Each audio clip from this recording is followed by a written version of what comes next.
Zdravo svima. Današnju epizodu posvetili smo psihološkom aspektu roditeljstva i svim onim nedoumicama i brigama koje muče roditelje od samog planiranja deteta preko trudnoće, dolaska bebe na svet i naravno kasnije vaspitavanja i celog tog procesa odrastanja deteta. Šta je ono što njih muči u svim tim fazama, naročito tokom odrastanja gde imamo i taj predškolski uzrast, školski, pubertet i na kraju to osamostaljivanje. Danas pričamo sa našim gostom Mišom Stojiljkovićem. Njega verovatno svi znate sa radija i televizije, ali on je pre svega psiholog i veoma je aktivan u okviru ove teme roditeljstva. Mišo, hvala vam mnogo na odvojenom vremenu za naš podcast i dobrodošli. Bolje našao i hvala na pozivu.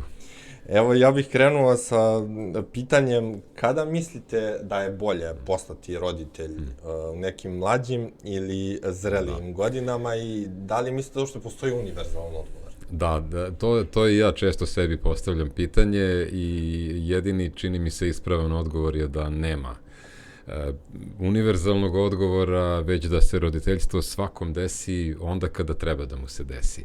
Ja sam u mladosti, dok sam bio u srednjoj školi i kada sam pravio neke kao planove za svoj život, mislio da ću postati tata sa 25 godina, da ću do tad završiti fakultet, imati porodicu i da će to biti pravo vreme. Međutim, ja sam postao tata sa 37, tako da se to bitno drugačije dešavalo u stvarnom životu u odnosu na planove. Znam i neke ljude koji su postali očevi sa 19 godina i sa 20. Znam i neke koji su posle 40. I kakva su iskustva? Jedino što razlikuje taj mlađi i malo manje mlađi period kad postanete roditelj jeste prosto da biologija, da se tako izrazim. Fizički vam je lakše da neke stvari podnesete kada imate 25 ili 30, nego kada imate 35 ili 40. S druge strane, kada imate 35 ili 40, imate mnogo više životnog nekog iskustva nego kada imate 25 ili manje. Tako da se to negde sve vremenom ujednači i kažem, zvuči možda kao neka ona babska izreka, ali stvarno mislim da se svakom desi onda kada treba da mu se desi. Ponavljam, imam par poznanika i jednog dobrog prijatelja koji su postajali očevi sa po 19, pa onda ponovo sa 30 i kusur, neki sa 19 i 21 i kraj, neki su sa 20 pa 22, pa onda sa 40 još. Mislim, nema recepta, nema vremena. Da. Dobro, ali verovatno i njima se desilo kad je trebalo da se desi. Jeste. I baš smo pričali o tome kakva su im životna iskustva i kako oni gledaju na to sada, posle 20 godina, i oni otprilike kažu manje više to isto, da im nije žao, da se nekaju, da je to tad tako trebalo i da je tako i bilo. Tako da negde nas život, čini mi se, i sve što radimo, dovede u tu situaciju da u nekom trenutku prelomimo i krenemo tu priču. Da. Mislim da je ovo jedna od onih životnih stvari za koje ne može da postoji savršeni plan možda i ne treba. I ja isto tako mislim, da. A šta mislite da su možda najveće brige generalno ljudi, ali pre svega mladih koji možda odlažu tu njihovu odluku? Da. Pričamo o onima koji možda malo kasnije se odluče na to. Razgovarajući opet sa ljudima, shvatio sam da su najčešće brige te materijalne i tehničke, da kažem, da li ćemo imati svoj stan, da li će nam plata omogućiti da imamo dete i da se brinemo o njemu, ali opet iskustveno i kroz razgovore sa drugim roditeljima sam shvatio da to sve baš nema mnogo veze. Kada dođe dete, nekako se stvari tako nameste u našoj mikrosredini i u malo široj sredini, u našem okruženju, da kockice počnu da se slažu same od sebe. Da, sve se verovatno usmeri na to. Negde se sve usmeri na to, vi ukapirate da to može i bez onoliko mnogo para, sa koliko ste mislili da će treba ti i da može i u možda malo manjem stanu, a ne u nekom velikom, itd. itd.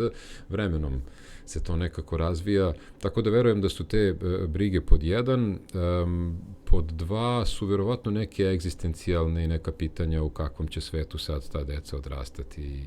Znam neke ljude koji dosta ozbiljno razmišljaju o tome da li je uopšte i trebalo da budu roditelji s obzirom na to što nam se sve u 21. veku dešava, itd. itd.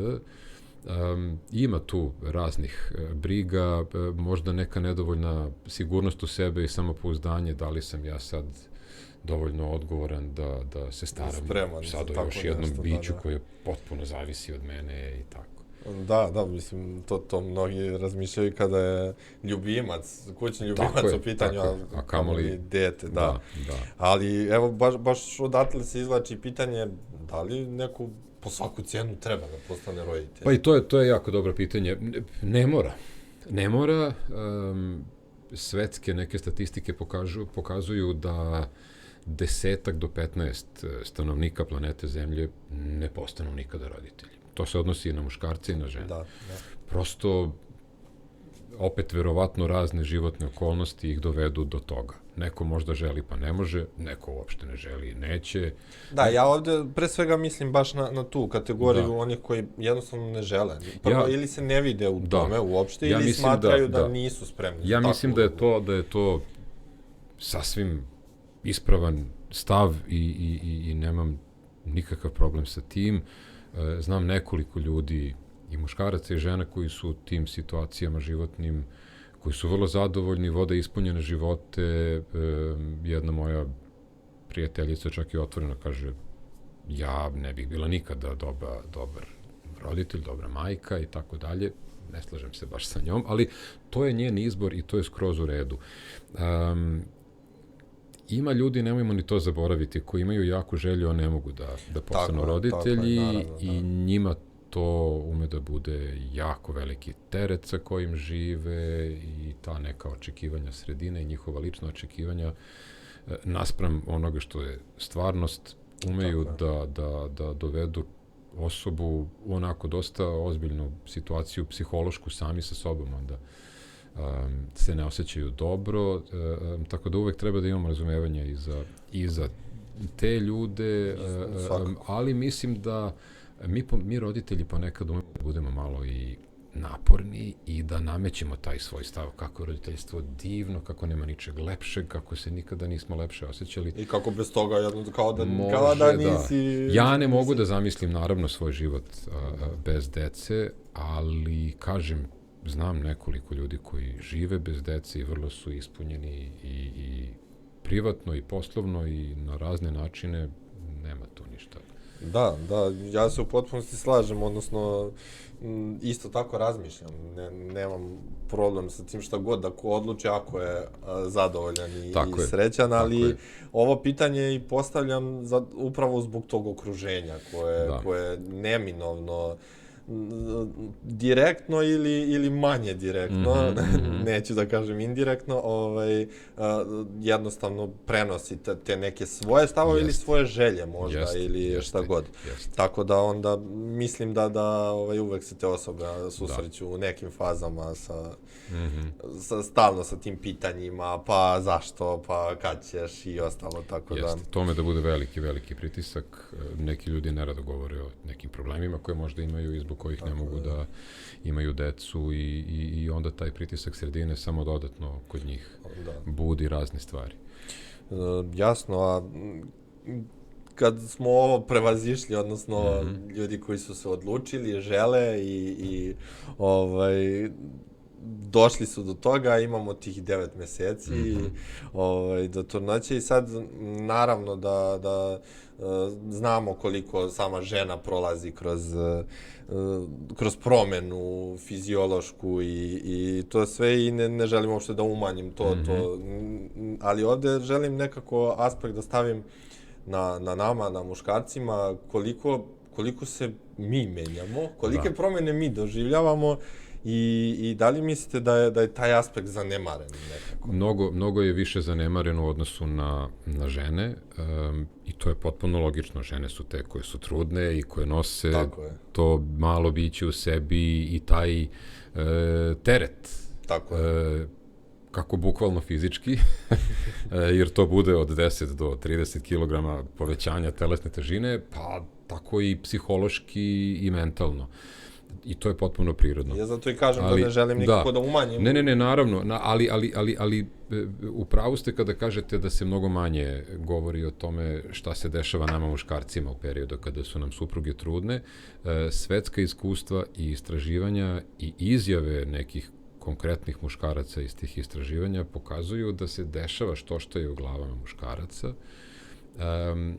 i ono što je najčešće da se dešava to je da posle tog nekog početnog entuzijazma i radosti i sreće posle saznanja da će postati očevi, muškarci vrlo često i gotovo svi prolaze kroz fazu kada su ljubomorni i na svoju suprugu i na to buduće nerođeno dete, čak i ljuti, jer se osjećaju da su negde malo skrajnuti, da su gurnuti sa strane, da više nisu oni u centru pažnje. A mi muškarci smo navikli da budemo glavni.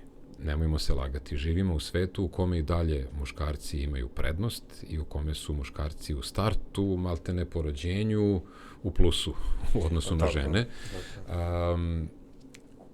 I mi smo onda nekako od rođenja navikli da se stalno nešto nas malo više pita nego žene. Sada odjednom smo u situaciji da nas skoro niko ništa ne pita, ili ako nas pita nas kako ti je supruga, kako spava, kako je zdravstveno stanje, je li u redu beba, niko ne pita kako si ti. Tako da su vrlo česte reakcije kod muškaraca i ta ljubomora i ljutnja i zavist prema ženi i prema budućem detetu. I sad je tu stvar komunikacije između partnera, kako će to prevazići, stvar je i samog muškarca kako će se s tim nositi, da li će to držati u sebi ili će sa nekim podeliti, sa kim će podeliti, kako će taj neko reagovati kada mu on kaže, da li će mu reći ti normalan čoveče ili će to prihvatiti kao neko prirodno stanje, aha, pa kako, pa zašto, pa šta. A znamo najčešći odgovor, vama je lako, šta ti sad... Da, tako da stvarno, i kažem, to su brojna istraživanja na raznim meridijanima i kontinentima pokazala, počev od nekih plemena u Africi do najsavremenijih, najrazvijenijih društava, ta zavist kod muškarca je dosta gotovo neizbežna faza, pitanje je samo koliko će da traje. Tako da to onda dovodi do toga da muškarci ponekada prosto pobegnu od toga, rade po 15 sati dnevno, izbegavaju i kontakte sa suprugom, kasnije sa detetom. To onda već nije dobro, ni za tog muškarca, ni za njegovu partnerku, ni za to dete. Ali kažem, stvar je onda pre svega u samom muškarcu kako će on to da obradi, da iznese, da li će uopšte biti svestan toga, stvar je toga ako neko primeti kako će mu reći, kako će onda taj dotični da reaguje, da li će da se naljuti ili će da prihvati to dobronamirno itd. Mnogo ima mogućih scenarija tu. Ali je važno je govoriti o tome da je ta zavist i ljubomora ponekada i mržnja prema supruzi i prema još i nerođenom detetu potpuno prirodna i normalna stvar, samo da onda postoje različiti načini na koji to može da se prevaziđe, ali ne treba od toga praviti tabu, nego treba otvoreno pričati i o tome. Da, pa... Jer bez razgovora onda nema rešenja. Da, evo mi pokušavamo makar malo da to je važno, proširimo, da makar pričamo o tome. A ovo pitanje je postane naročito zbog toga što bi u samoj trudnoći i kad dođe do porođaja mi trebalo budemo tu nekako najveća podrška svojim partnerkama, tako je. A s druge strane, ako i mi sami prolazimo tu kroz svašta i kroz taj psihološki haos, neću reći fizički, to nije. Tako je. Mada ima muškaraca i koji fizički reaguju, koji do te mere se sažive sa stanjem svojih partnerki, da i oni krenu da osjećaju neke bolove i tegobe i mučnine, ima toga i to je sve potpuno zabeleženo empirijski. I mislim da ste baš o ovome, ali i o mnogim temama o kojima ćemo i večeras pričati, pričali u okviru emisije Tata, ti si lud, koji ste radili i koja je išla kako na radiju i na televiziji. I nekako, kad se taj projekat završio, kako je vaše iskustvo od svih tih drugih iskustava koje ste čuli? Ja se nadam da je taj projekat na malo dužoj pauzi i da će vrlo brzo biti nastavljen. Tako da nećemo da stavit ćemo tačku i zarez. Iskustva su najrazličitija. Svi ti muškarci, ćalci sa kojima sam razgovarao, što u radijskoj, što u TV emisiji, što u ovim grupama podrške koje radim sa tatama, imaju neke svoje životne priče, neki su vrlo uključeni od početka, neki su pričali otvoreno da nisu baš bili svesni šta se sad tu dešava, nego da im je trebalo par meseci da se snađu. To je opet sve individualno. Žene su tu u prednosti tih 9 meseci, jer se njima i telesno nešto dešava i one prosto ranije fizički uspostave kontakt sa tim budućim životom koji raste u njima. Mi to posmatramo sa strane i kako ko. Generalno smo naučeni da ne treba mnogo da se mešamo, ali se sad te stvari dosta menjaju u 21. veku. Do negde polovine, čak i do negde 70. godina 20. veka muškarci se nešto nisu mnogo mešali u taj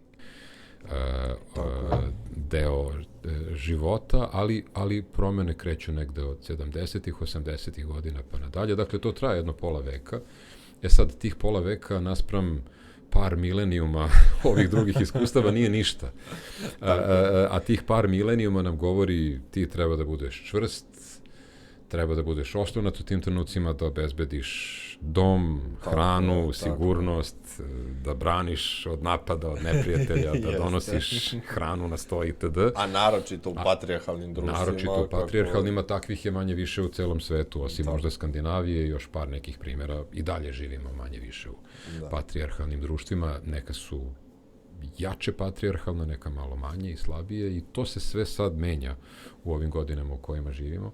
Tako da sve te poruke i izrečene i neizrečene nam kažu da mi ne treba to mnogo da se mešamo. Na sreću stvari se dosta menjaju i mnogi od tih muškaraca s kojima sam razgovarao su od starta bili uključeni, bili tu za svoje supruge i trudili se da pomognu koliko god mogu, mada bi se neki ljutili i ja čak izbegavam da koristim taj glagol pomoći. Znam neke tate koji su jako ljuti kad im neko kaže, baš lepo što pomažeš svojoj supruzi.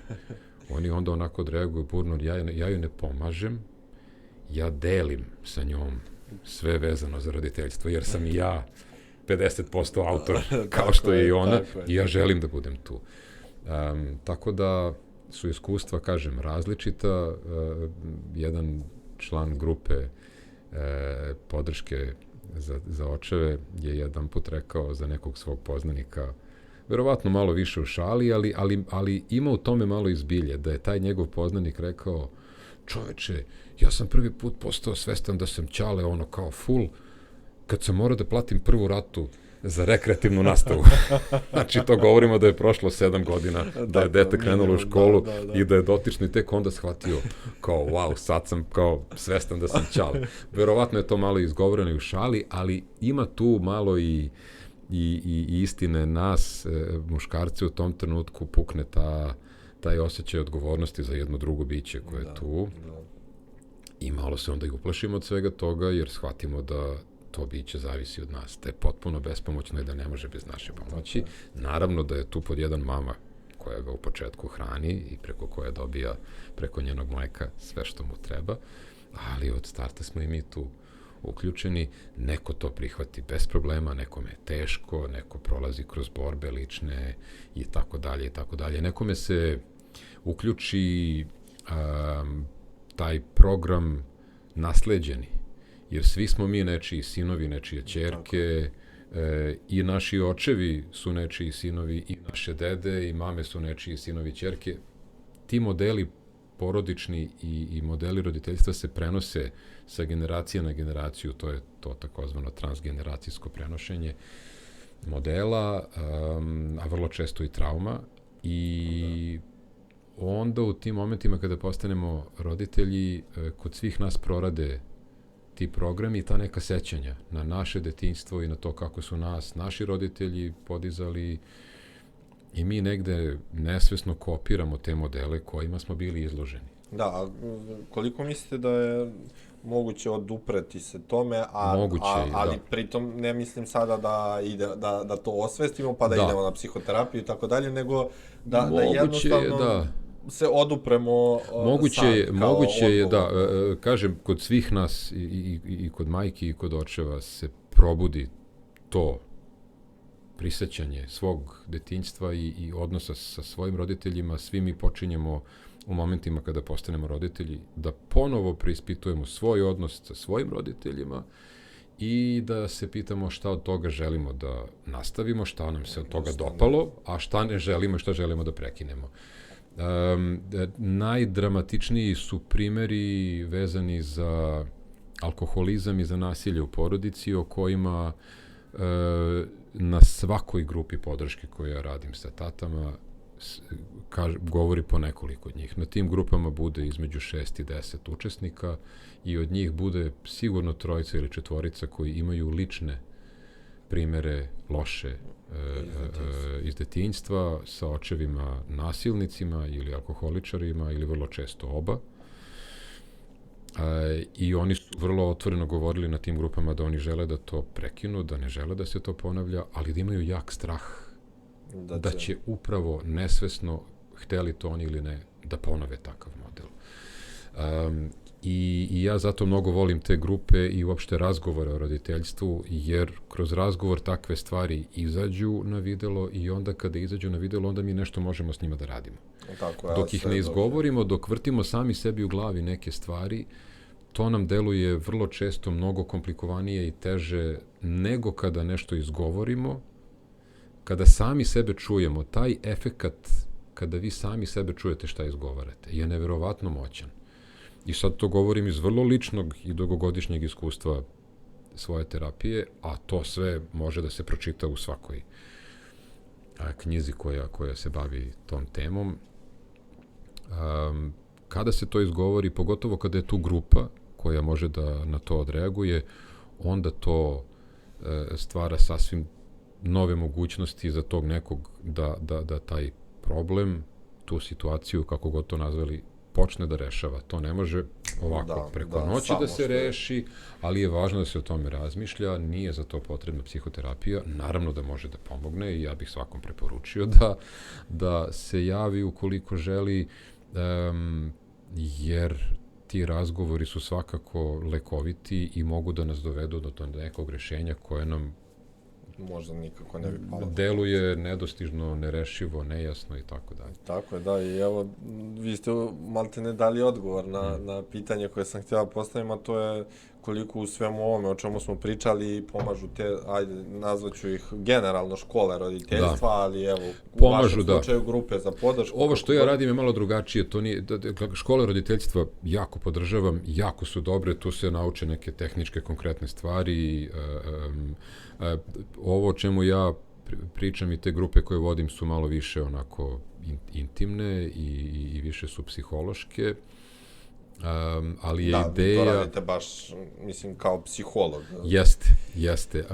Sa idejom ali to nije psihoterapija, to je baš grupa podrške i ideja je da u toj grupi članovi razmenjuju svoje iskustva, da slušaju neke tuđe priče, da možda nešto od toga iskoriste u svojim životima, da dobiju neku vrstu ogledala na te svoje emocije koje imaju i stavove i razmišljanja i to je jako, jako korisno u svetu gde god su se takve grupe sprovodile na razne teme, ne samo roditeljstvo. Pokazalo se da pomažu članovima, da na kraju krajeva ponekada je dovoljno i samo saznanje da vi niste jedini koji imate neki problem. Tako je. Nego kad vidite da i neko drugi ima maltene identičan ili vrlo sličan problem i da živi sa njim, pa kažete, pa dobro, ako može on ili ona, onda Nije mogu i to ja. toliko strašno, I još da. plus pitate, a kako si ovo, šta si on i tako. Tako da je to jako korisno i da.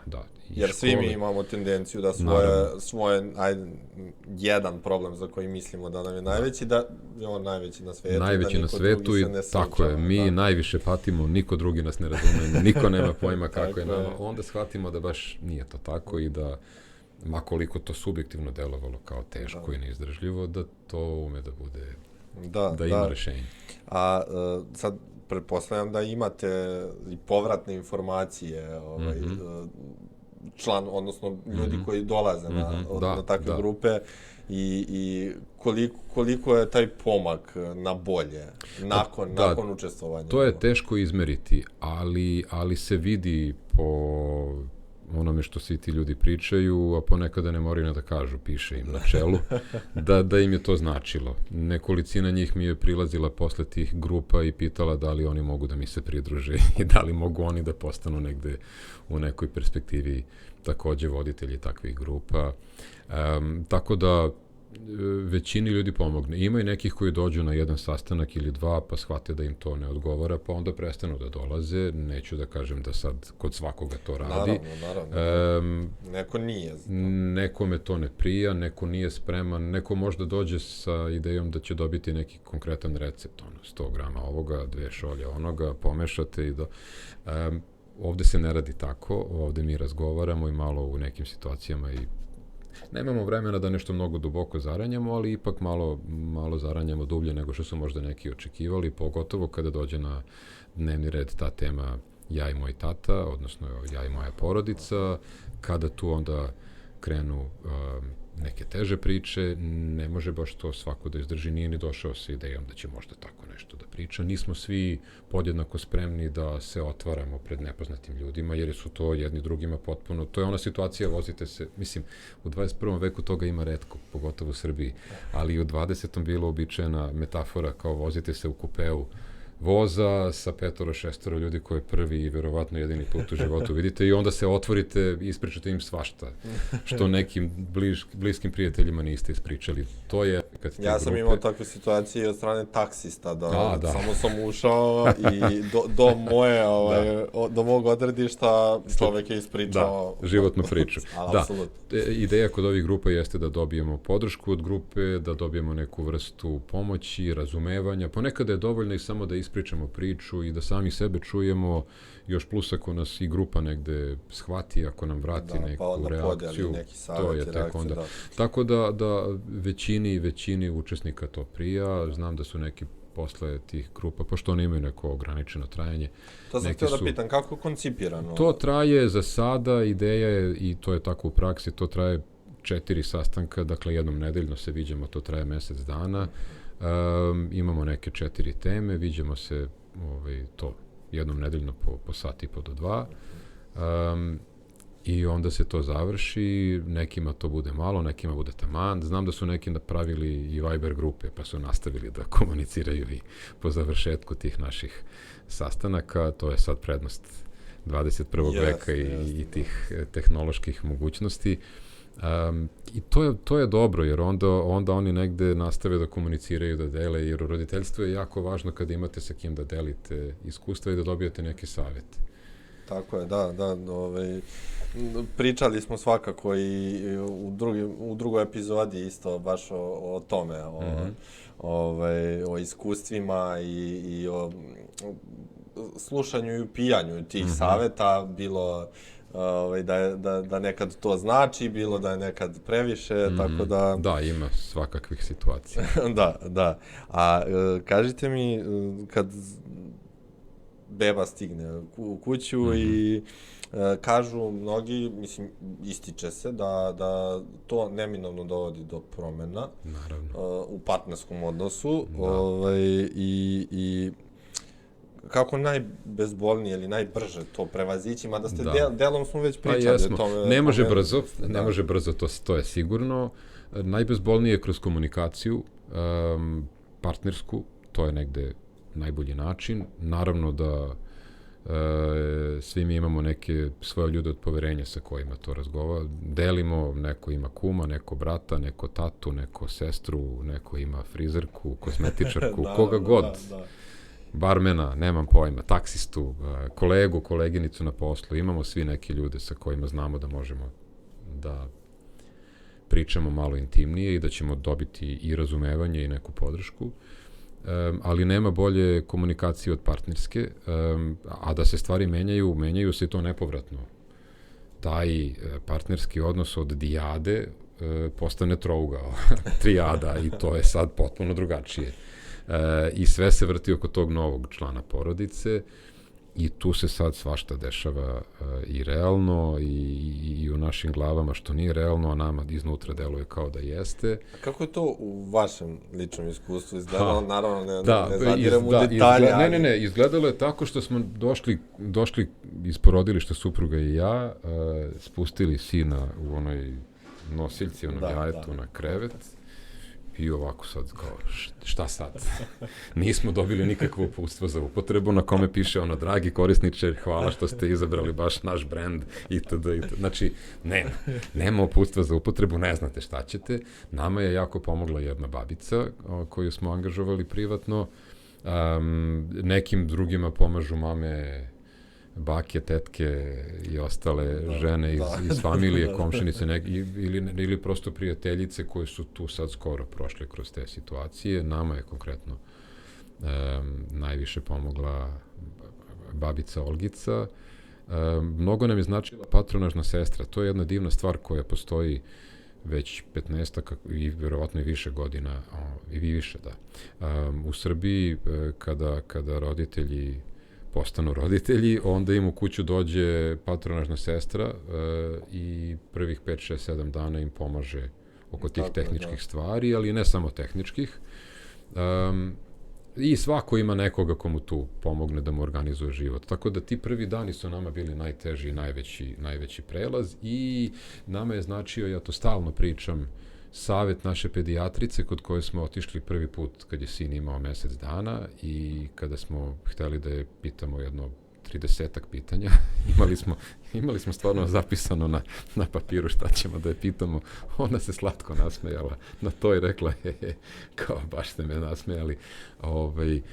I onda nam je rekla jednu rečenicu koju ja citiram i dan danas, sad prošlo je 16 godina od tada. Roditelji, vi najbolje poznajete svoje dete. Vi ga gledate već mesec dana od 0 do 24. Ja ga vidim sad prvi put na 10 minuta. Imajte poverenje u sebe.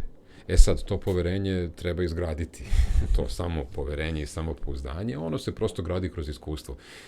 Imamo svi mi neke tu programe koji se aktiviraju onog momenta kada to malo biće dođe u naš život i u naš stan ili kuću i nekako to onda krene. Teško je u početku jer ne znate ništa, ni kako da ga držite, ni da li da ga budite na svaka 3 sata ili da ga ne budite ako spava zbog dojenja, da li ima mama dovoljno mleka, da li nema, da li da se koristi dohrana ili ne. Ono slušanje, da li beba diše, to je neminovno. Prvih par noći mi smo isto tako se nadvijeli nad krevecem i kao, da li diše, šta je? Tako da ima svega toga, ali to prođe brzo. Važan je taj dobar, zdrav odnos između partnera, ta međusobna podrška, pogotovo su tu važne tate, da budu tu, pre svega da vole mame. To je savjet jednog sjajnog psihoanalitičara, Salmana Ahtara, koji mi je bio sagovornik u jednoj od tih emisija Tata, ti si lud. Da. I kada sam ga pitao šta je to što tata treba da radi, on je rekao, samo treba da voli mamu. Ako tata voli mamu, onda iz te ljubavi dolazi sve drugo. I to je stvarno najjednostavniji odgovor. Tata treba da voli mamu, ako je voli, onda će znati, prirodno će mu se nekako samo kasti šta on tu treba da radi. Svaki par ima neke svoje dogovore, rituale, vremenom se pokaže šta kome odgovara, kad je kome bolje doba dana, ko voli da spava danju, ko voli da spava noću itd. Da, i onda uklapanje. Da. Da, pa čuo sam i jedan od komentara isto iz tih emisija je bio da mama je zaposlena na puno radno vreme, klasično, gde otac je mogao da svoj posao uklopi sa tim i da onda on u to vreme bude dostupan. Da, to su bolji scenariji. Mnogo je više onih kada tata, a boga mi ni mama ne mogu baš da se uklapaju i to onda sve ove naše priče manje više padaju u vodu, jer ljudi fizički nemaju vremena da se bave detetom. To je onda stvarno jako teško. Ali ja sam zagovornik toga da bi bilo dobro da muškarci dobiju plaćeno odsustvo, da i oni budu makar mesec dana prvih uz svoje dete. Najčešće slučaje, nažalost, samo najčešće 5 dana. Mi dobijamo 5 dana po zakonu. Ima sve više kompanije u Srbiji, pre svega su to počele ove velike strane kompanije, ali ima i domaćih koje daju svojim zaposlenima, pored tih 5, još 5, 10, 15 radnih dana. Jedna kompanija daje ceo mesec, neke manje privatne daju čak i po 2 meseca, što je sjajno. Nema bolje podrške roditeljstvu od toga da ti pustiš tatu i mamu da tih prvih mesec, 2 provedu zajedno. To mogu da onako sa priličnom sigurnošću kažem da to iskustvo da je dovoljno veći mesec dana da se neke promene u nama muškarcima dese koje su nepovratne. Da se do te mere povežemo sa detetom i da istovremeno stvorimo i bolji kontakt bliski sa partnerkom, da to onda traje dugo. Ne kažem da je to svuda i uvek tako, neću da idealizujem. Ima naravno situacije u kojima se tate isključe pa ih nema. Nestanu iz ko zna kojih svojih ličnih psiholoških razloga, ali se pokazalo da je taj prvi period proveden uz dete negde ključan i da je posle tih mesec, 2 sve mnogo lakše. I da onda nekako i to uklapanje posle roditeljstva nekako uspemo da te kockice silne složimo u mozaik i da nađemo malo vremena. Ali čujem često da deca i mala deca, baš mala deca, radnim danima često su apsolutno više vremena u vrtiću i predškolskim ustanovama i više vremena provode sa vaspitačima, vaspitačicama. Nego sa roditeljima. Da, pa to je nažalost tako u 21. veku.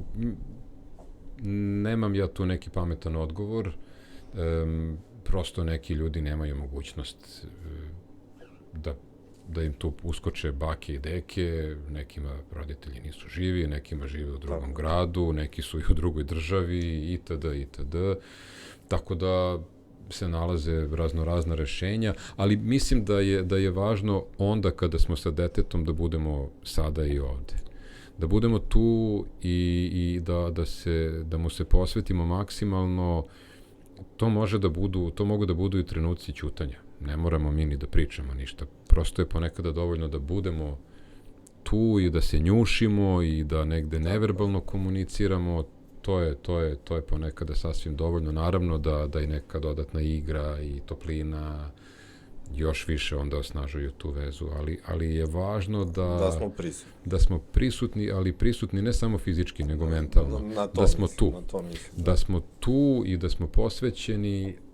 A to ne može da se odglumi. Ne može da se odglumi, važno je da dete to doživi i da oseti. Onda kada dete oseti da je voljeno, da ima toplinu i zagrljaj i ljubav i sigurnost, onda se ono razvija negde u biće koje ima više samopouzdanja i koje je sigurnije samo u sebi, jer zna da su uvek tu mama i tata ili usvojitelji ili već neki drugi ljudi koji će da ga zaštite, jer dete u početku ne zna ni za šta drugo. Dete kada mi izađemo iz prostorije nema ideju da ćemo se mi vratiti, nego treba da stiče to iskustvo, a istraživanja pokazuju da je deci mnogo važniji kontakt i toplina od hrane i od nekih tehničkih stvari, menjanja pelena. Naravno da je to bitno, ali ta toplina je jako važna, taj emotivni kontakt. Da. ako je to sve prošlo, kako A treba. uglavnom prođe. Da, uglavnom prođe. Da. Idemo do neke sledeće faze, ako to, mislim, ne može se izdeliti, naravno, ali otprilike, to je do neke 6. godine ili do tog polaska u školu, taj predškolski uzrast. I sad kažu da se ličnost deteta formira do neke 5. godine. Sad vi ćete me demantovati ili potvrditi to. Da, to znaju svi roditelji. Ako sam prekinuo, izvinjavam se. Ne, slobodno. Može se videti karakter deteta, ja mislim, već od prvog dana. Kad ga ili je prvi put uzmete u ruke, vi možete da vidite, mi to, evo, konkretno gledamo po našoj dvojici sinova i po raznoj drugoj deci iz okruženja koju znamo od rođenja pa do sada. Zanimljivo je kako svi donesemo na svet neki svoj karakter i temperament, nešto sa čime se rodimo. Tako da mi roditelji ne možemo na neke stvari mnogo ni da utičemo, možemo samo malo da ih kanališemo. Ja to volim da kažem, da se trudimo da držimo decu da ostanu na drumu, da ne izlete u jarak, ali ne možemo baš da kontrolišemo sve. Jeste, negde se da, ali te prve godine su ključne za stvaranje karaktera i za razvoj mozga i tih raznih stvaranje sinapsi, povezivanje raznih delova mozga, to sad neuronauka potvrđuje i važno je detetu omogućiti adekvatnu stimulaciju u tih prvih 1000 dana. U koje ulazi 9 meseci trudnoće i prve 2, to je kao 270 i ovih 2 puta po 365, to je u zbiru 1000. Kao tih 1000 dana se smatra da je baš onako temelj za tu kuću koju gradimo i da je tu bitno biti. Zanimljivo je da se deca toga ne sećaju. Ne znam da li se bilo ko u životu seća nekih stvari koje su mu se dešavale kad ima 1,5 godinu ili 2 ili tako. Retki su koji se sećaju, ja ne. Ali se tada udaraju ti temelji, to uspostavljanje emotivne povezanosti, ta neka neverbalna komunikacija kroz koju dete osjeća da je voljeno, sigurno, zaštićeno, tu je negde temelj, a kasnije su naravno moguće popravke i dorade tokom celog života, naravno iskustva ljudi koji su prošli kroz psihoterapiju pokazuju da su, a i ne samo kroz psihoterapiju, neko može da se promeni i bez pomoći stručnjaka, uz neke druge agente i agense sa strane. Tu su, dakle, stvarno su temelji u tih prvih par godina, dakle, ali nije reći nepromenljivo. Da ovih 5 treba spustiti praktično na 2. Pa u principu do 2., 3, naravno sad i do 5., 6 i neke stvari se dešavaju i kasnije. Nije to ništa što bi se reklo uklesano u kamenu i nije to ništa što je sad dato i nemoguće da se promeni. Jeste važno, ali mnogo toga može i da se nadoknadi ako se propusti. Nešto i ne može da se nadoknadi. Šta je najbitnije da ne propustimo? Samo da budemo tu i da pružimo taj osjećaj sigurnosti detetu. Da dete zna da može da računa na nas onda kad je gusto. I onda da smo tu kada mu trebamo. Na primjer, često ćete čuti onu rečenicu ne uzimaj ga u ruke, razmazit ćeš ga. Pusti ga, nek malo plače, nek se čeliči, razvijaju mu se pluća ako plače itd. Verovatno da se razvijaju malo više i pluće, da se udiše vazduh i da dopire do onih nekih perifernih delova do kojih inače ne dopire kada udišemo pliće. Ali, probajte da zamislite situaciju da ste potpuno bespomoćni, da ne možete ništa za sebe da uradite, da ne možete da dođete ni do hrane, ni do zagrljaja, ni do topline, ni do toga da vam neko promeni pelenu ako ste se upiškili ili ukakili. I sad vi plačete i zovete tog nekog jer vam je plač jedini način da komunicirate. Nema drugog. Beba ne ume da priča, ne može da pošalje poruku preko telefona, nego može jedino da plače. I sad vi plačete, vama nešto treba, a roditelji vas ignorišu. Mislim da je važno da roditelji, pogotovo u toj prvoj godini, uvek reaguju na dete, da budu tu za njega, nekada nećemo moći da pomognemo. Kada bebe imaju grčeve, ne možemo im mnogo pomoći. Postoje sad tu razni savjeti, te ovaj čaj, te one kapi, te ne znam, kako se zove, Kao, obloga neka topla, mislim maženje, mislim sve to može malo da pomogne, ali ne vredi. Grči dok traje, to boli, ali makar taj osjećaj da mi držimo dete i dok mu nije dobro, njemu ili njoj će to ipak značiti mnogo više nego da ga pustimo da leži u krevetu ili ono kao uspavljivanje, nek se uspava sam, šta ćeš ti. Očeliči će, ima vremena da čeliči, ima vremena i da se osamostaljuje. Paradoksalno je da što su bebe bolje vezane za svoje roditelje, to će se bolje i kvalitetnije odvezati. Nema dobrog odvezivanja, odnosno osamostaljivanja, bez dobrog vezivanja. To je suština. I to su pokazala konkretna empirijska istraživanja. Da, ali mislim da danas, makar ja gledam po svojim prijateljima koji su već dobili djecu, da se sve više odstupa od toga što je bilo, nemoj, pusti ga da plače. I to je dobro. Drago mi je ako je tako, jer to stvarno nema baš mnogo smisla. Kao čućete često, dete manipuliše vama, pazite se, ne može beba od 9 meseci manipuliše, mislim, ili dete od godinu i po, ili ti pokušaj dođu malo kasnije, roditelji to vrlo dobro prepoznaju. Vrlo dobro prepoznajemo kada dete malo poodraste i kada ima 2-3 godine, vrlo se dobro prepoznaje plač koji je iskren i koji je odraz neke potrebe ili nevolje, od plača koji je pokušaj manipulacije ovoga, onoga. Mislim, to je svima jasno i koji su roditelji i koji nisu, ali su malo posmatrali sa strane. To se jako dobro vidi. Tu je onda važno da mi povučemo neke granice. I to je, pored ljubavi, druga ključna stvar. Jedno je ljubav i drugo su granice. Neki stručnjaci čak izjednačavaju te dve stvari i kažu granice su odraz ljubavi. Ljubav jednako granice. Da, ali koliko smo mi kao odrasli uopšte svesni značaja i bitnosti samih granica u bilo kom odnosu, da bi onda mogli detetu to da prenesemo i da u odnosu sa detetom ima jedna, ne znam da li ima naša poslovica, to biste možda vi, pošto se zovete Taraba, mislim na vas, na sve vas, ne samo. Naravno. Mogli da znate, na engleskom ima izreka koja kaže good fences make good neighbors, dakle dobre ograde čine dobre komšije. To je ta priča o granicama. Uspostavimo jasna pravila igre i držimo ih se. Tako je.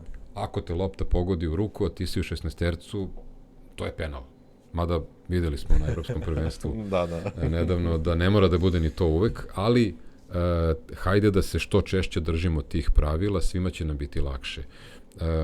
Deci olakšavamo kretanje kroz svet, saznavanje sveta, ako im postavimo granice.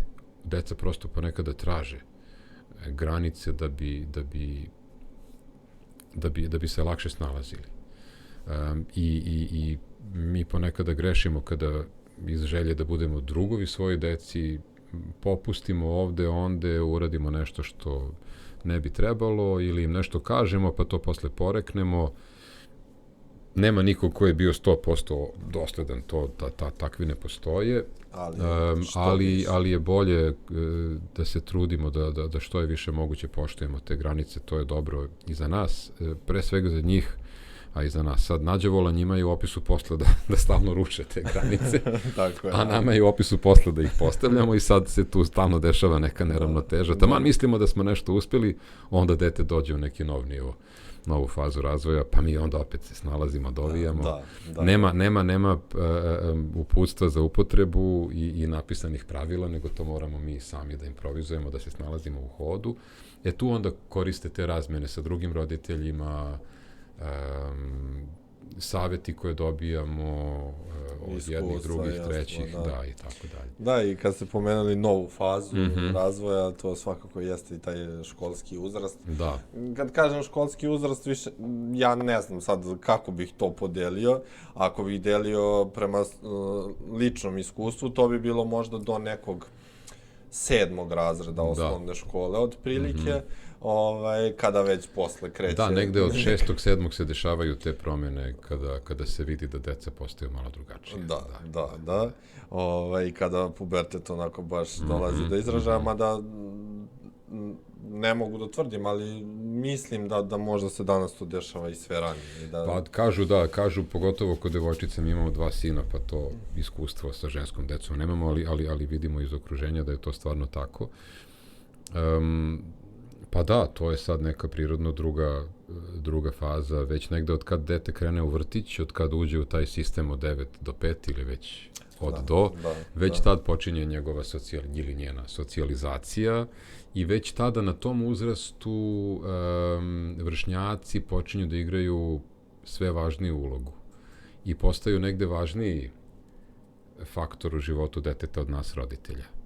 Na nama je da u tih prvih par godina, dok smo baš mi tu maltene jedini uz dete, da uspostavimo te dobre i zdrave temelje, a kasnije se to sve samo malo koriguje i kasnije je deci izuzetno važno da imaju to iskustvo boravka u svojoj vršnjačkoj grupi, jer se tu uče nekim pravilima života i ponašanja i tada im te granice pomažu. Ako smo ih dobro uspostavili, onda će im značiti u tim situacijama i drugo, oni kroz ta iskustva sa drugom decom, kroz te razmene i verbalne i neverbalne i emotivne i ovakve i onakve, uče kako da se ponašaju, kako da se izbore za nešto, šta da rade ako im neko dođe pa im otme igračku ili ako ih neko udari, kako da odgovore, šta da rade itd. Jer to su realne situacije. To su realne situacije i mi roditelji ponekada iz želje da im pomognemo i da ih zaštitimo, preteramo u tome, pa se previše mešamo i vaspitačicama u posao, i učiteljicama, i nastavnicima u školi i stalno nešto zameramo i pitamo i zašto niste ovo ili zašto jeste ono, a ne nešto drugo. Ja se zalažem za to da negde već počeo od vrtića, a pogotovo od škole, prosto puštamo decu da budu u društvu sa drugom decom i da se što više kroz ta iskustva razvijaju. Znate šta ja mislim, da kad god i krenemo da usvajamo to, da puštamo i to sve, da nas nekako uvek nešto poklopi. Ne želim mnogo da zadirem, naravno ono što se prošle godine dogodilo u školi i u Mladenovcu, to je ekstremna situacija, to nije za poređenje ili za upliv u to, ali nekako nas uvek nešto poklopi da dođemo i kažemo, jeste, sad ću ja da puštam i onda treba da mi se desi nešto što se desi. Da. Nema tu sad jednostranog i univerzalnog odgovora, svako tu mora negde da provuče sve te informacije kroz neki svoj lični filter, pa da vidi šta će sa njima da uradi, ali bez obzira na sve te ekstremne događaje koji su nam se desili i koji se dešavaju i drugde u svetu, to su ipak retki ekstremni događaji, onih 97-8% drugih stvari se dešava manje više svuda isto ili slično i treba da se držimo toga, a ne na osnovu sad tih ekstrema da formiramo svoje stavove. Naravno, treba da iskoristimo ta ekstremna iskustva kao pouku, kako da se ponašamo dalje, da li da neke stvari promenimo, poboljšamo, doradimo, dovedemo nešto novo, da nešto što postoji, a nije dobro izbacimo, to svakako da. Ali mislim da je jedan od većih problema u roditeljstvu 21. veka to što se previše mešamo svoje deci u živote. Mislim da previše vremena provodimo uz njih. Ranije su deca u 20. veku, a pogotovo ranije, mnogo više odrastala u društvu druge dece. I to je za njihov razvoj bilo mnogo bolje. Čak prvenstveno, ako pričamo baš o ranijem periodu i u društvu svojih braća i sestara, ili su bile porodice od 7, 8. I ne samo braća i sestre, nego su tu razna komšijska deca i otprilike sad zavisi ko je odrastao na selu, imao je možda malo manje dece u sebe, ko je odrastao u gradu, imao je decu iz komšiluka, iz kvarta, koja su tu bila istog uzrasta i družila se. Ranije su u kvartovima uvek bili i tu neki stariji, neki penzioneri koji su se muvali tu, stajali ispred zgrade ili sedeli, pričali i oni su tačno znali ko je čije dete i ko gde živi i negde je postojala i ta neka vrsta kontrole, ali su deca više bila uz drugu decu i sama i samostalna i više su istraživala, sama su se penjala na drveće i sama padala sa drveća i ustajala posle tih padova. Dođeš kući sa povredom pa te pitaju šta je bilo, ma ništa, nema veze, idemo dalje. Sad na svaku posekotinu, grebotinu odmah reaguju, jao, šta je bilo, pa ko ti je to uradio, pa šta je? Pa nema ni slučajno ponovo to i tako dalje. Da, po vrtićima sad deci ne dozvoljavaju da trče, da ne bi pala, jer onda roditelji dođu pa su neprijatni prema vaspitačicama. Zašto ste, kako sad to moje dete palo i povredilo se? Pa čekaj, to je u opisu posla detetu da pada. Ja mnogo volim da citiram izreku iz jednog američkog filma, nažalost zaboravio sam koji je, odavno sam ga gledao, ali tu jedan glumac u par navrata kroz film ponavlja rečenicu: zašto deca padaju? Da bi naučila da ustanu. I to je jako važno. Moramo da ih pustimo da padnu da bi naučili da ustanu. Tako je. To je tako i mi smo sami padali. Setimo se samo kakve smo sve mi situacije imali u našim životima kad smo bili mali, a za koje roditelji nisu znali. Svašta smo mi doživljavali i preživljavali, roditelji nisu znali i tako da mi se čini da mi... Ja sam ogromnu većinu vremena na bicikli proveo i tada je to bilo, pa svaki drugi, više mi je bilo oguljeno koleno ili lakat nego što je bilo... Naravno, ja pamtim svoje noge, moje, znači ne samo svoje nego svih vršnjaka, znači nama su noge bile u modricama i posekotinama, u raznim bojama, od crvene do teget i žute, znači svega je bilo. Od tih faza do stvara se krasta, otpada i na kraju... Ili sami gulimo i skid, mislim da, tako da mislim da se mi sada roditelji u 21. veku previše mešamo svoje deci u živote i mislim da im time pravimo jako lošu uslugu, jer ih negde onesposobljavamo za kasniji njihov odrasli život. Njima su potrebna ta lična iskustva, loša iskustva u smislu padova, povreda, svađa sa drugom decom, ovoga, onoga, tuča ponekada, pa i to je prirodno negde.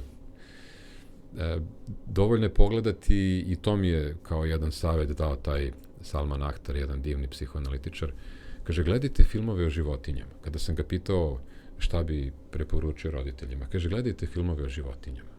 Mnogo se može naučiti o roditeljstvu iz toga kako se u životinskom svetu roditelji ponašaju prema svojim mladuncima. I zaista kad vidite, oni ih puštaju i da se koškaju i da se tuku, jer se tako vežbaju za neke situacije u odraslom životu, a Boga mi ima i nekih životinja koje fizički s oproštenjem šutnu dete u dupe i izbace ga, aj sad idi, gotovo. Tako je, do određenog perioda. Naučio sam te kako da loviš, pokazao sam ti gde je voda, pokazao sam ti šta je otrovno, šta je hranljivo, aj sad. Idi živi svoj život, mislim. Surovo je i nikad se to kod nas među ljudima ne dešava baš tako, ali je poučno. Da, poučno je za onaj drugi fenomen koji se dešava i tekako, a to je da to je neodlazak dece uopšte od roditelja, ali kad kažem neodlazak, ne mislim konkretno sad samo na fizički, ne mora to da bude to, nego na osamostaljivanje i odrastanje. Dakle, nikada ne smemo zaboraviti da smo mi, pored toga što smo roditelji te dece, privremeno u njihovim životima. Oni su se rodili da bi odrasli i vodili svoj život, kao što smo se i mi odvojili od svojih roditelja i naši od svojih i tako nazad. Tako će i unapred da bude. I toga uvek treba da budemo svesni. Šta im ostavljamo kao neki skup veština i saveta koje smo im dali. I da li smo im pomogli ili odmogli u tom osamostaljivanju. I tu je sad za nas roditelje jako važno da se stalno preispitujemo i da se vraćamo. Ja, na primjer, koristim jednu vrlo jednostavnu tehniku, da je tako nazovem, kada me deca pitaju nešto, jel smeju ili ne smeju, ja pokušavam da se setim šta sam ja radio u njihovim godinama. Roditelji su uvek pitaju kao kad da pustimo dete da ide samo u prodavnicu, Tako kad više ne moramo da ga pratimo u školsko dvorište, kad da ga pustimo samo na trening i tako dalje i tako dalje. Ja mislim da je odgovor što pre to bolje. To ne znači da treba sa 3 godine da mu damo pare i da mu kažemo idi kupi hleb, ali sa 6 godina zašto ne poslati dete u pekaru ako znamo da je pekara tu, da ne mora da pređe nikakvu raskrsnicu, nego da je tu. Ako imamo neku prodavnicu na 20 metara od naše kuće u kojoj živimo, što mu ne bismo dali pare i rekli idi kupi hleb. Pogotovo u manjim sredinama pogotovo. Ili ako znamo da je školsko dvorište tu, prvih nekoliko puta pokažemo kako se prelazi ulica. Da, i na šta se posle još nekoliko puta ih možda pratimo da oni ne znaju da ih pratimo jer smo i to radili. I onda vidimo. I drugo, deca kada im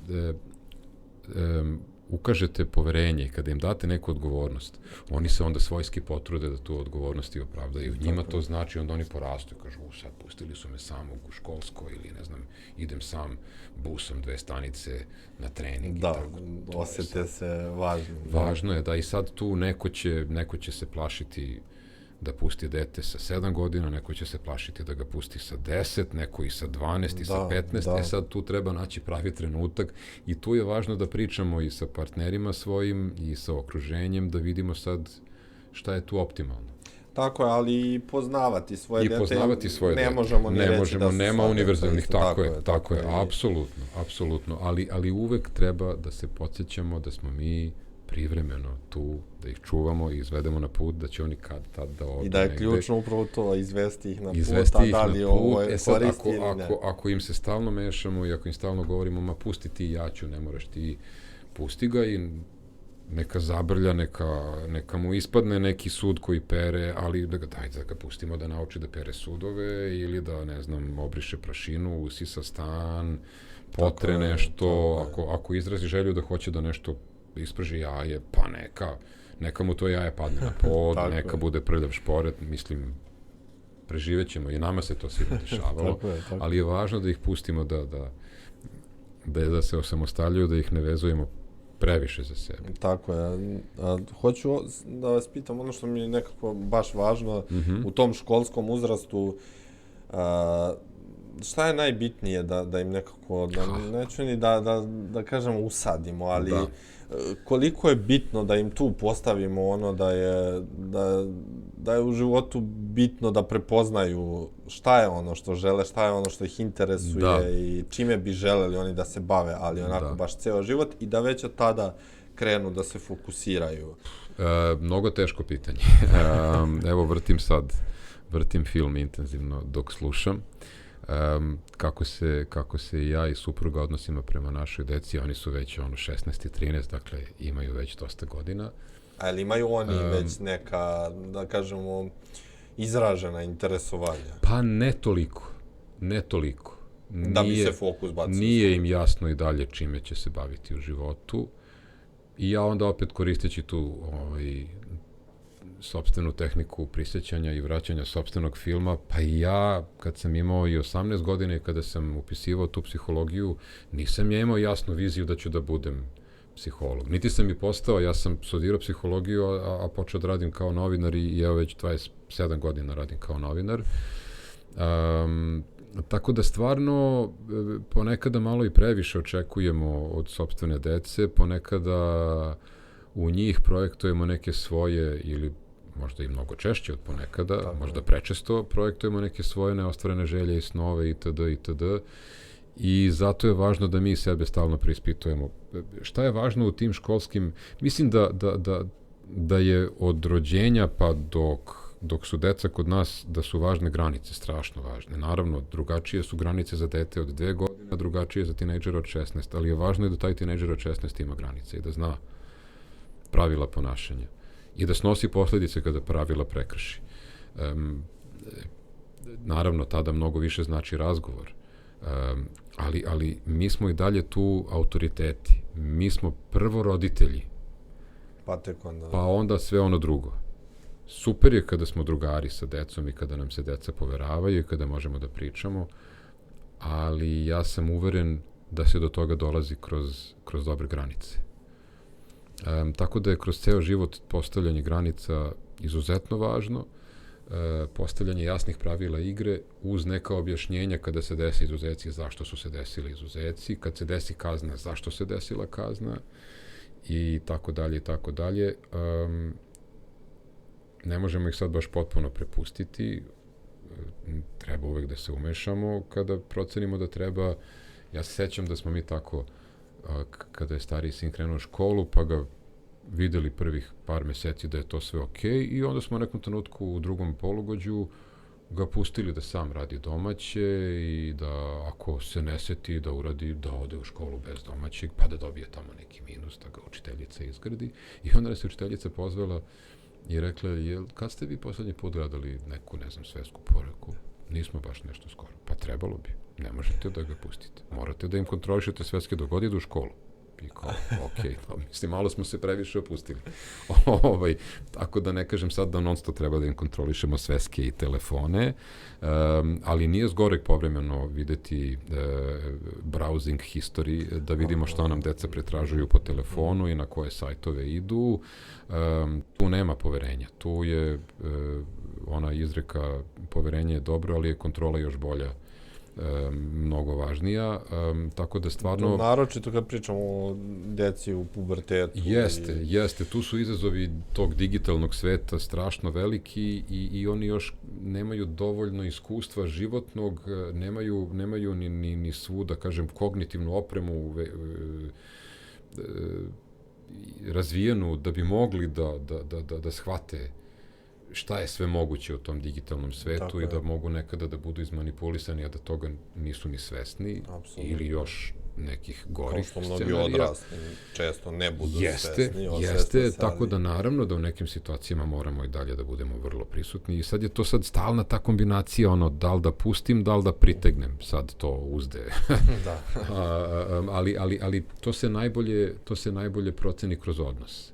A odnos se gradi od rođenja i od tog nunanja na rukama i držanja bebe kad je mala, ili ja se sećam to, ja sam obožavao da ležim na leđima i da ih držim ovde ovako i da mi tu leškare makar 5 sekundi, ali nema ničeg lepšeg od toga.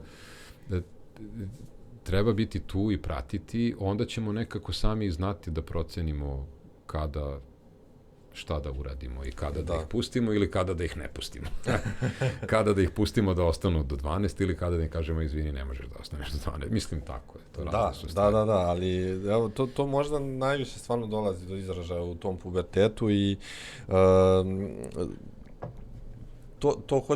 ovde hoću neka dva ključna pitanja. Jedno je upravo vezano za ovo što smo pričali malo pre o padanju i ustajanju i o ostalom, i mislim da je to upravo bitno da u pubertetu ne bi došlo do onoga, do ispoljavanja tog, da kažem, prirodnog nagona za rizikovanjem ili za kršenjem pravila, samo po mnogo većoj ceni i uz mnogo veću opasnost nego u detinjstvu. Komplikovana tema i koliko ljudi, toliko odgovora na te nedoumice. Pubertet je kao jedan tunel kroz koji dete prolazi. Moji su sad još uvek, kažem, 16 i 13, još mlađi je tek krenuo da ulazi, stariji je tu i nije neki tipičan pubertet, ali i nemam sad dovoljno iskustva svog ličnog da bih nešto mogao da pametujem, ali sam slušao i razgovarao baš sa prijateljima i kolegama koji imaju stariju decu koje su već sad 20 godina ili više, i svi se slažu u tom jednom da je to tih nekoliko 3 do 4 godine onako kada ti ne znaš šta im je u glavama, kada im nešto pričaš, oni ne znaš ni da li te čuju ili te ne čuju i da li te u sebi psuju ili već nešto drugo komentarišu. Nema odgovora, to ćutanje pubertetsko je najgore za nas roditelje, kada prosto ne znamo, ali moramo da pustimo da to negde prođe, moramo da budemo tu, najgore je kad dignemo ruke. Važno je da i u tim godinama šaljemo deci poruku da smo tu za njih, da ih volimo, da su nam važni, da im želimo dobro, ali i da ne preteramo u toj brizi, da ih ne opteretimo previše. Sad to je mnogo lakše reći nego sprovesti u praksu i to je sad to umeće roditeljstva koje se celog života razvija i o kojem svi učimo. Neminovno je da ćemo da grešimo. U roditeljstvu su greške neminovne. I to svakog dana. I to više puta dnevno. Sad, dobra je stvar što je 99% tih grešaka moguće ispraviti. Ali moramo i mi da se... Da ne upadnemo u 1%. Da. Sad, moramo i mi da prihvatimo da grešimo. Dobro je i da ih priznamo, te greške pred decom i da im kažemo da smo u nečemu pogrešili kada shvatimo. Mislim da je to skroz okej. Jer deca na taj način dobiju poruku, vidiš, on mi je autoritet, ali je ipak priznao da je pogrešio. Znači, nisu sad autoriteti nepogrešivi. Tako je. I nije strašno. Priznati. Tako je. Tako šaljemo deci poruku da je važno da i oni na taj način razmišljaju o svojim postupcima i da i oni prihvate greške kada ih naprave, da se izvine nekome kome treba da se izvine. Ili da učine još nešto više ako je baš neki propust bio veliki. Znam neke ljude koji su deci posle davali zadatak posle nekog lošeg ponašanja da napišu kraći tekst na tu temu i da ga onda pročitaju i pred roditeljima, a boga mi i pred onim kome su naneli neku štetu, kakvu god bilo. Ima i toga, nije ni to loše. Ima sad milion tehnika i načina, pa sad koliko roditelja, toliko i recepata. Da. Ali u tom edukativnom smislu, naročito u tom pubertetskom periodu, koliko pričamo mi sa decom, tačnije koliko im prenesemo makar neke važne stvari koje je bitno da nekako nauče ili da prvo nauče od nas. Pa evo i mi o tom... Mi pričamo i pričamo. Šta o hormonima, o svim tim promenama koje se dešavaju i... Da. Koliko oni danas to prvo saznaju od nas? Ja mislim da oni to mnogo češće saznaju od nekog drugog nego od nas. Tako je. Kao što smo i mi. Neke stvari o seksualnosti, ne znam, oni sad to imaju još dostupnije i imaju dostupne razne verzije koje nisu realne. To je problem. Tako je. Na nama je da im objasnimo da digitalni svet nije isto što i ovaj. Mislim, digitalni jeste realan, ali da ipak nije, da u njemu ne važe iste pravila kao u ovom, da kažem, fizičkom svetu u kojem živimo. S druge strane, ne znam u kom će pravcu ići razvoj čovečanstva i koliko će sad tehnologija postajati sve važnije i koliko će se neka pravila igre menjati, koliko će se međuljudski odnosi menjati. Ne znam, možda će njima stvarno trebati neke veštine koje mi ne umemo da im prenesemo. Ne možda, nego sigurno. Da. Tako da kažem, ono što je na nama jeste da se stalno preispitujemo i da budemo spremni da menjamo neke stavove, da učimo. Mislim da su roditelji u 21. veku, posebno sada u ovim godinama, ovih poslednjih 10-ak, prvi put u situaciji kada se gleda sve ukupna istorija čovečanstva, da mogu neke stvari da nauče od svoje dece. Prvenstveno vezane za tehnologiju. Mnogo toga možemo od njih da naučimo, ali s druge strane, ono što se nije menjalo, to je da smo mi roditelji uvek životno iskusniji od svoje dece i da ćemo moći to iskustvo da bi bilo lepo da im prenesemo. Sad, šta će oni od toga čuti ili neće, to već više nije ni do nas, naše je da ponavljamo. Ono što su mi ti roditelji koji su prošli kroz pubertet preneli jeste da se posle tih nekoliko godina tunela i mraka deca uglavnom negde vrate. I da kroz neka ponašanja ili kroz neke izjave pokazuju da su prihvatili te neke stavove koje smo se mi trudili da im prenesemo, a nismo znali da li to do njih dopire. Tako da, sad nemam pojma, ja ću još da vidim kako to izgleda. Da. Što se mog ličnog roditeljstva tiče. Jasno. Pre neki dan sam baš sa koleginicom razgovarao o tom, o pričanju roditelja i koliko nam je to tad svima delovalo. Jeste, i meni je, mislim, sad se isto, da. Ali smo se složili, apsolutno, i jedno i drugo, prema sopstvenim iskustvima, da koliko god nam to delovalo onako i dosadno i kljucanje i ne znam šta, ostalo nam je u glavama, makar dovoljno da nekad kad dođe neka situacija ti se to aktivira i onako ti bude baš putokaz i smernica. Tako da... Jeste, moramo ih u tim trenucima, u tim godinama pubertetskim puštati da udaraju u zid i da ih boli i da prebole i da naučimo da mi postajemo sve manje važni, a da vršnjaci igraju sve veću ulogu i sad to je malo i pitanje faktora sreće, na kakve će vršnjake da naiđu i za koga će da se vežu i ovo i ono. Mislim, kažem, sve je moguće i nikada ne možemo da budemo dovoljno sigurni da kažemo, sad smo im sve preneli, sad možemo komotno da ih pustimo, ne znam to da li je ikada moguće. Uvek roditelji misle, čak i kad su im deca u ozbiljnim srednjim godinama, da i dalje neke stvari oni znaju bolje. To je tako, mislim. Ali takvi smo mi ljudi. Šta mislite, kako prevazići onaj generacijski jaz koji uvek postoji, u kojim god godinama da smo dobili dete? Mislim da je sad najveći, da. Ali mislim da je to najviše izraženo kod možda roditelja koji su u nekim zrelijim godinama dobili dete, pa je to dete u pubertetu kad su oni već u onako prilično ozbiljnim godinama i onda samim tim prirodno, pa evo sada to vidimo, nemaju toliko znanja tehnoloških, na primjer. Apsolutno, i ne samo to, nego i generalno nemaju dodira sa tim svetom i sa načinom života. Pa ne znam, ja mislim da je čemu ja o komunikaciji. Mislim da je komunikacija jedini, ako ne jedini, onda jako dobar način da se te neke stvari... Generacijski jaz će uvijek postojati. Ali se moramo truditi da ga nekako premostimo i da shvatimo šta je toj mlađoj generaciji, šta je našoj deci sada važno, šta je to što je možda nama prioritet, a njima nije, šta je to što je njima prioritet, a mi nismo svesni toga da jeste i tako dalje. Ne znam šta drugo da kažem, jaz između generacije postoje od kad postoji čovečanstvo i to je nekako tako, nužno. Da.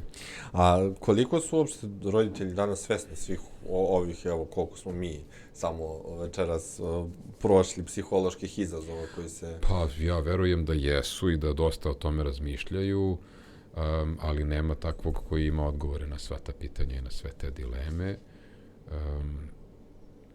Da li traže pomoć? Da li mislite da u dovoljnoj meri neko, ako osvesti, traži pomoć? Mislim da smo u 21. veku preopterećeni gomilom informacija i da nam je sada problem šta od te šume informacija da izaberemo kao bitno i relevantno. I da li nam je pomoć zaista potrebna ili možda ipak nije? Jeste.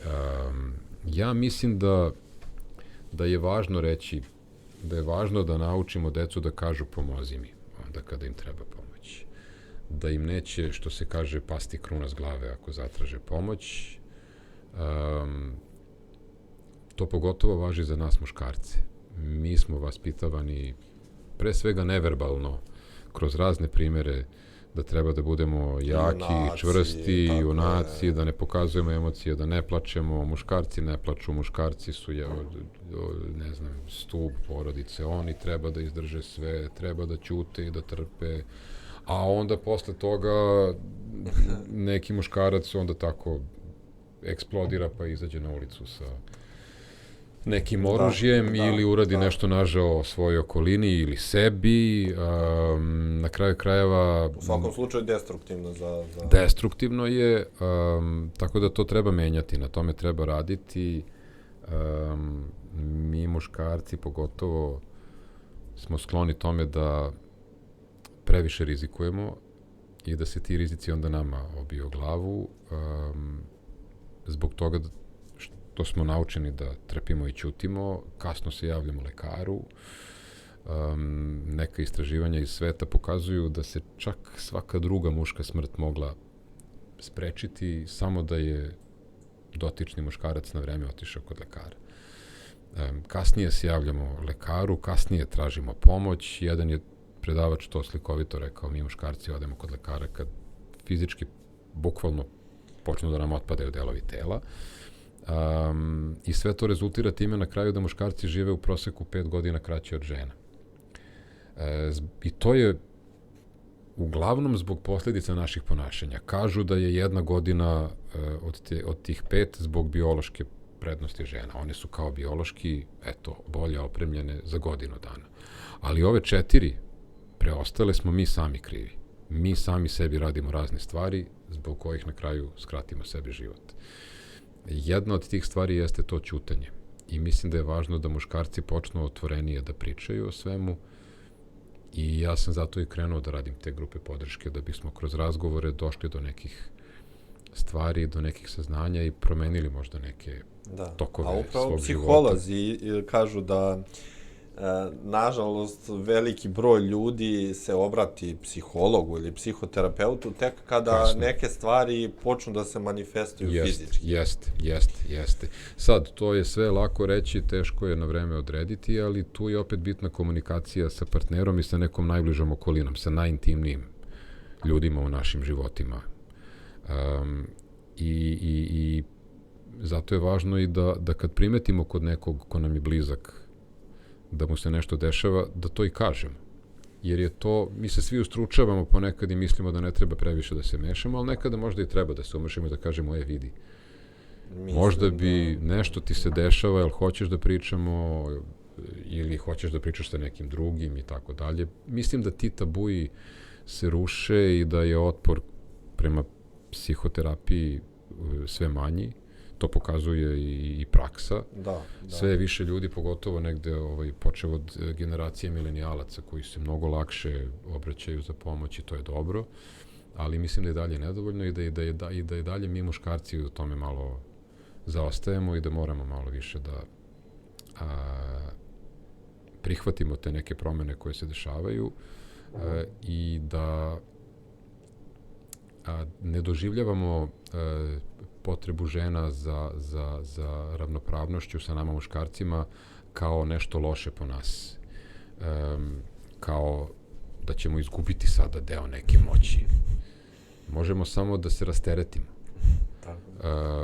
Ne znam ko je to rekao da svaka oslobođena žena znači još jednog oslobođenog muškarca, jer ako podržimo žene da budu ravnopravnije sa nama muškarcima, onda ćemo i sebi olakšati život, a toga nismo svesni. Tako da ja verujem u tu moć komunikacije i razgovora. Bilo sa stručnjacima, bilo i ovakvog razgovora kao što je ovaj naš današnji, jer ako ćutimo, nećemo ni mi sami moći do kraja da domislimo šta nam se dešava, a svakako neće okolina moći da zna šta nam se dešava. Tako je, da, slažem se u potpunosti. I evo na kraju bih se samo osvrnuo na vaš rad, kažem sigurno da vas svi najviše znaju sa televizije i sa radija, što je vaše onako primarno zanimanje, ali u roditeljstvu ste veoma aktivni, tu imali ste mnogo gostovanja ovakvih. Tu su i radionice, pomenuli ste grupe za podršku koje radite i bile su emisije, da, ovde bih se vratio na Tata ti si lud i na ono što ste pomenuli da je možda bila samo pauza i da će se to možda nastaviti, to je meni sjajna vest. Da, radim na tome da se to ubrzo nastavi. Biće tu još nekih roditeljskih podcasta od jeseni sa udruženjem Roditelj i još nekih poduhvata. Te grupe za podršku su tu i nastavit ću njima da se bavim. A Tata ti si lud, nadam se da će vrlo skoro da se obnovi. Pa ništa, čekamo. A bio je tu i podcast iz Muškog ugla koji ste radili i zašto je to stalo? Pa, da budem potpuno iskren, ostao sam bez sredstava za finansiranje podcasta, nije to baš jednostavna akcija za izvesti. Shvatio sam i takođe da je Tata ti si lud i iz Muškog ugla manje više vrlo, to su vrlo slične i srodne okosnica teme. Isto. Ista je okosnica, tako da mislim da će to na kraju da se svede samo na jednu stvar, pa ću kroz tu jednu da obrađujem te razne neke srodne teme. To je jedan kao grozd tema koje prirodno idu jedna uz drugu. Kroz taj podcast iz Muškog ugla pokušao sam baš da razbijem te neke tabue i da govorimo o tome šta je pravi muškarac, koja je definicija, ako uopšte postoji, šta to znači biti muško, a šta znači biti žensko i koje su razlike između toga. Pogotovo koliko su se sve te stvari, poimanje muškosti promenile u poslednjih par decenija. Prolazimo kroz tektonske promene na tom planu. Sve se prelama u ovih naših nekoliko generacija, u nekoliko prethodnih decenija. Znači, vekovi i milenijumi nekih ustaljenih, usađenih načina ponašanja se odjednom menjaju. I mislim da to... I teško je snaći se u tome, jako je teško. Da u javnosti nekako najviše svi to osvestimo ili primetimo kad je Eurovizija. Kad se dešava, jer već poslednjih zaista par godina se vidi da oni to jasno nekako, neću da kažem ni propagiraju, ni ističu, ali jednostavno je to primetno. Ja bih prosto rekao da se otvorenije o tome govori u nekim društvima. Kod nas se još ne govori dovoljno otvoreno iz raznoraznih razloga. Mislim da tu ima mnogo i otpora, ali pre svega mislim da ima mnogo strahova.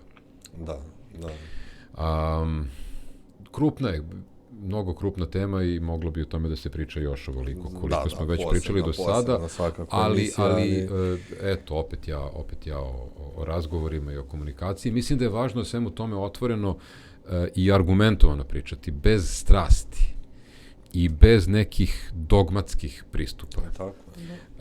I da se uvek treba truditi da u svim tim temama vidimo ljude koji su iza tih nekih pojava i da pokušamo da se stavimo u ulogu, što kažu Englezi, da uđemo u cipele tog nekog i da se zapitamo kako je njemu ili njoj bilo da odrasta sa ovim ili onim predrasudama i sa nekim unutrašnjim osjećanjima koja su jaka i koja ne mogu da se promene, a okolina sad to gleda drugačije i šalje neke sasvim drugačije poruke, ponekada i preteće, vrlo često i uz nasilje i tako dalje.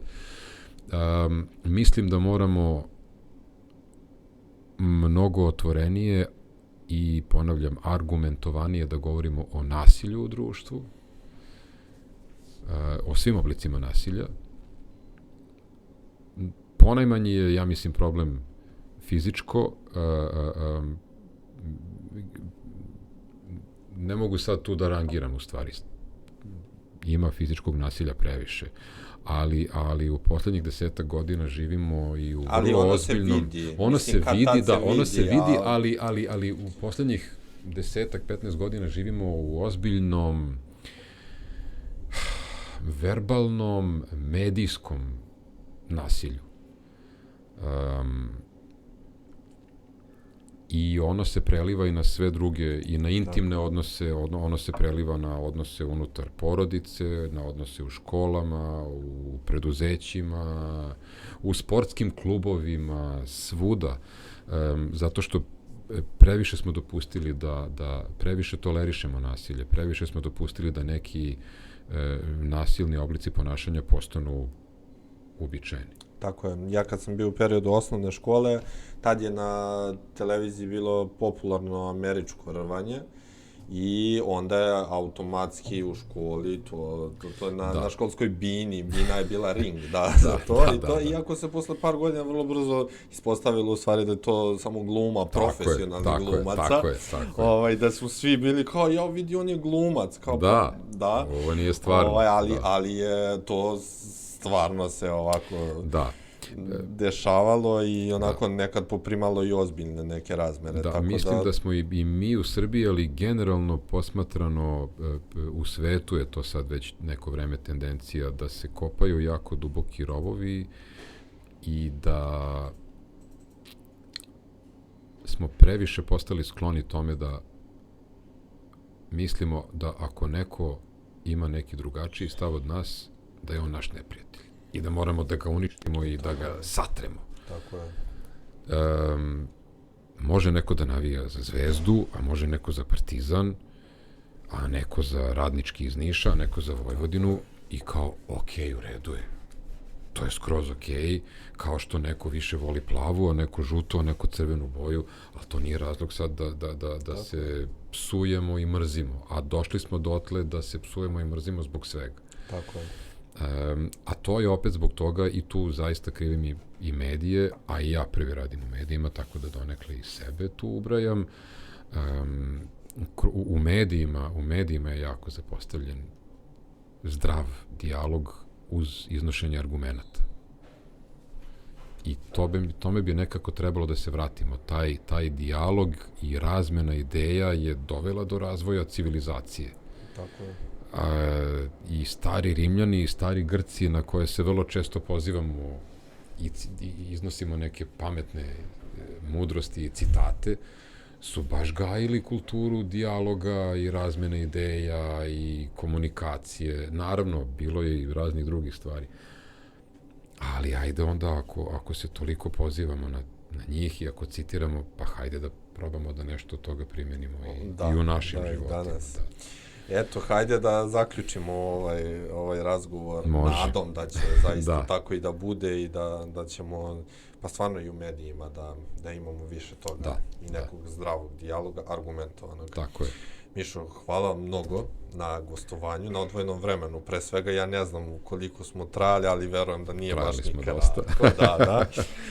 Meni je stvarno bila čast da pričam, samo pogotovo o ovako važnoj temi, tako da hvala još jednom. Hvala i vama na pozivu, kao što ste videli iz prethodnih sat i po ili koliko, ja volim da pričam o tome. Možda smo ga malo preterali, ali dobro, mogu ljudi da priti. To znači da smo onda pogodili sa izborom gosta, tako da, to mi je nadam se da će biti zanimljivo i onima koji nas budu gledali.